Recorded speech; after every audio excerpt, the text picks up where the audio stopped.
Hello મિત્રો, share બજારની વાતોમાં મિત્રો આજે શાનદાર ઊંચાઈ ઉપર બજાર મેટલ, ફાર્મા, સરકારી શેરો તમામ શેરો આજે ગ્રીન ઝોનમાં થઈ ગયા છે. મિત્રો ફક્ત અને ફક્ત 4 તારીખ અને 5 તારીખે સુધારો થયો. 4 તારીખે જે લોકોને ચાન્સ મળ્યો અને જે લોકો પાસે હિંમત હતી અને જે નીચામાં ખરીદી કરી શક્યા એ લોકોને સારામાં સારું પ્રોફિટ દેખાય. પરંતુ શેર બજારમાં આવા કડાકા વચ્ચે જે લોકો ધીરજ રાખી અને બજારને સમજી અને શેર લઈ શકે છે એ લોકો ધન્યવાદને પાત્ર છે. એ સાચા શેર બજારને સમજ્યા મળી શક્યો. મિત્રો, પોઝિશન બનાવી અને નફો કમાવો એ દરેકની ઈચ્છા હોય, પરંતુ બધાના માટે એ શક્ય નથી. આપણો માણસ જો નબળું પડી જાય અને આપણે ભય કહી જાય કે બજાર તો હવે હાથમાં નહીં રહે અને બજાર ખૂબ નીચું જતું રહેશે, તો આપણે લઈ શકતા નથી. દરેકને આવું અડવડ થાય છે. પરંતુ આજે સેન્સેક્સ 75,000 ઉપર નીકળી ગયો છે.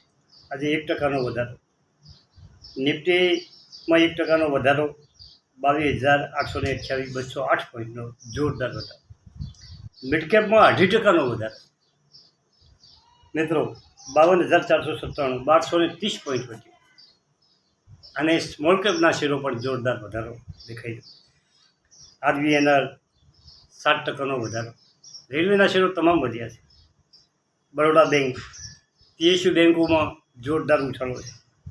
એપીએલ એપોલો મેટલનો શેર 7%નો ઉછાળો, 1500-1600 પહોંચવા છે.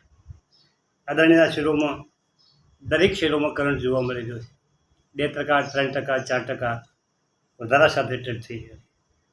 હિન્દુસ્તાન એરોનોટિક 8%નો વધારો. ડિફેન્સના શેરોમાં જે મોદીએ કાલે એનડીએની બેઠકમાં ભાષણ કર્યું, દેશના વિકાસની રફતારની જે વાત કરી કે આગળ ધપાવવામાં આવશે, તેનાથી ડિફેન્સના જે આપણા શેરો છે એ પણ દોડ્યા અને ડિફેન્સની ચર્ચા પણ એમણે એમના ભાષણમાં કરી.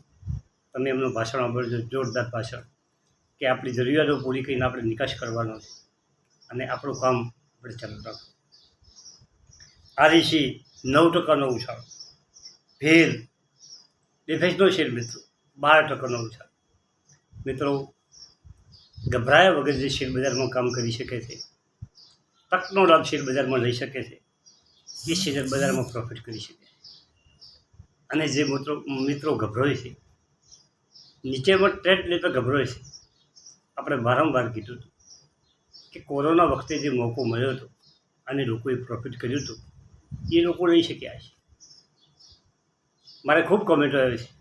ઘણા મિત્રોએ કીધું છે કે અમે નીચેથી લીધા, પરંતુ મારે પોઝિશન એવી બની હતી કે મેં શેર લીધા હતા, પણ એક્ઝિટ પર વખતે શેર લીધા હતા.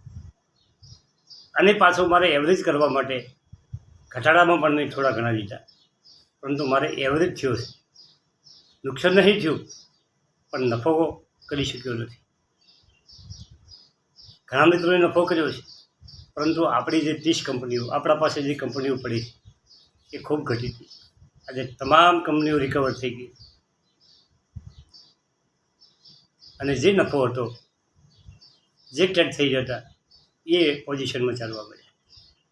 મિત્રો, ઘણી વખત જોયું શેર, મારી જ કંપનીઓના શેર ખૂબ ઘટતા હોય છે, પરંતુ આપણે એની ચિંતા નથી કરતા.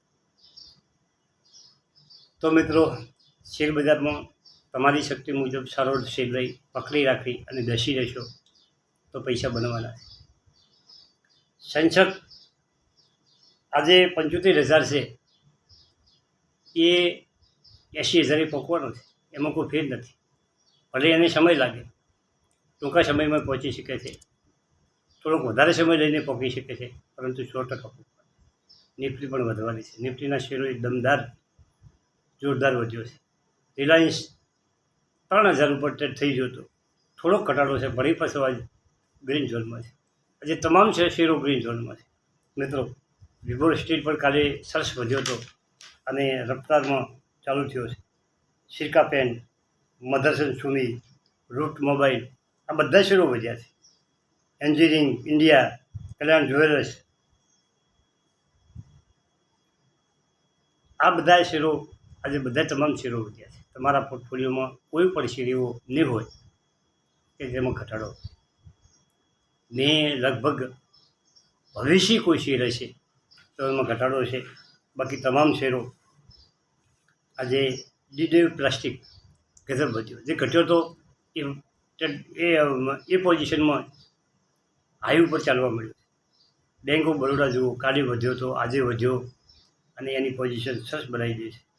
મિત્રો Cochin Shipyard, Garden Reach, Shipping Corporation, Tata Power, આજે તમામ શેરો વધારા ઉપર ટ્રેડ થઈ ગયા છે. આ શેરોમાં તમારી પોઝિશન હોય તો તમે વેચવાની કોઈ વાત કરશો રાખો. મિત્રો એક વખત કદાચ કોઈ ભય દેખાડશે, પરંતુ મોદી માટે બધું મુમકિન છે. ભલે યુપીમાં એમની બેઠકો ઓછી આવી, રાજસ્થાનમાં થોડીક બેઠકો ભલે ઘટી. મિત્રો આ તો બધું રાજકારણમાં ચાલવાનું છે. વિરોધ પક્ષનું કામ કરે, શાસક પક્ષનું કામ કરે. આપણું શેર બજાર કોઈ પણ આવશે, શેર બજાર લડવાનું છે. ભારતનો વિકાસ ધમધોકાર ચાલવાનો છે, એમાં કોઈ બેમત નથી. બધાને વિકાસ કરવો પડશે. વિકાસ નહીં કરે તો એ શેર બજારમાં સત્તામાં ટકી શકશે નહીં. અને મોદી સાહેબનું તો વિઝન છે આ દેશને આગળ લઈ જવાનું, અને એ સતત કામ ચાલુ રાખશે. પણ એ અમને સંપૂર્ણ બહુમતી મળી હોત તો આજે બજાર આજે ચાલતું હતું એનાથી ટોચ ઉપર બજાર ચાલતું. મિત્રો એફઆઈસીની ખરીદી 2 દિવસથી ધૂમ થઈ રહી છે. જે 4મી તારીખે 12,000 કરોડની ખરીદી કરી હતી. ભાઈ સેલ કર્યું હતું, એક જ દિવસમાં ખૂબ સેલ કર્યું હતું. 3,000 કરોડનું આપણા મ્યુચ્યુઅલ ફંડોએ સેલ કર્યું હતું. અને તમામે લોકોએ શેર વેચાતા. ખૂબ મોટી મોટી કંપનીઓ વેચાતા. ધારો કે રિલાયન્સના શેર વેચાતા, બીજી પીયુસી બેંકોના શેર વેચાણા હતા. આ બધાના વેચાણ હતા એ ફરી લેવાની ચાલુ થઈ છે. એફઆઈસીની ખરીદી પાછી શરૂઆત લેવાની થઈ ગઈ છે. મ્યુચ્યુઅલ ફંડો પણ મન મૂકીને શેર ખરીદી રહ્યા છે. તો જ બજાર આટલું ચાલી શકે, તો જ બજાર આટલું ગ્રીન ઝોનમાં ચાલી શકે. બજાર ફૂલ ગુલાબી તેજી છે. ગભરાવાની કોઈ જરૂર નથી. શેર સારા શેર હોલ્ડ કરો. તમારે લઈ શકો તો હમણાં લો, ના લઈ શકો તો તમે રાહ જુઓ. રાહ જોઈ શકો છો. કોઈ પણ સંજોગોમાં કોઈ પણ કારણ એવું આવશે તો બજાર વળી પાછું ઘટશે. મોકો આવે તો વળી ખરીદી કરજો મિત્રો. અને તમને એવું લાગે કે આપણે પ્રોફિટ બુકિંગ કરવું છે તો હજી 2-5% વધે પછી પ્રોફિટ બુકિંગ કરાય. મિત્રો બજાર છે સતત ચાલવાનું છે, એમાં કોઈ ફેર પડવાનું નથી. રેલવેનો વિકાસ થવાનો છે, ડિફેન્સનો થવાનો છે, નાની બેંકો ચાલવાની છે, બધું ચાલવાનું છે. ગભરાયા વગર શેર બજારમાં આગે કૂચ રાખો. Thank you. આભાર.